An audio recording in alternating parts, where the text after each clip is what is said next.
ஓம் சக்தி. MIC பாத்தீங்கன்னாக்க அவங்களெல்லாம் விட நம்மளுடைய percentage of seats we are better than them. We are 19 state seats, 13 renewed. I brought in educated people, a lot of educated people I brought in. I brought in so many lawyers, MAs, PAs, people who will understand humanity.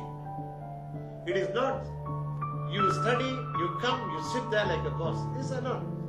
The more you study, the polite you are. அந்த மாதிரி உள்ளது கொண்டாந்துருக்கேன். பார்லிமெண்ட்ல 2 கொண்டாந்துருக்கேன் புதுசா. முதல்ல 4 கொண்டாந்தேன். இந்த வருஷம் 2 கொண்டாந்துருக்கேன். அடுத்த வருஷம் இன்னும் 4 எடுத்துட்டு அந்த கடைசி 4 வெளியில போவோம். அதுல சாமியோடு சேர்ந்து வெளியில போயிடுவேன். அப்படியே நான் MICல இல்லாட்டி போனாலும் நம்ம ஒரு பெரிய அழகான பல்கலைக்கழகம் கட்டி இருக்கோம். 580 மில்லியன் ரிங்கி கட்டி இருக்கும். அந்த பல்கலைக்கழகம் இனி வரும் காலத்துல 12,000 இந்திய குழந்தைகளுக்கு படிக்கிறதுக்குள்ள வாய்ப்பை ஏற்படுத்தும்.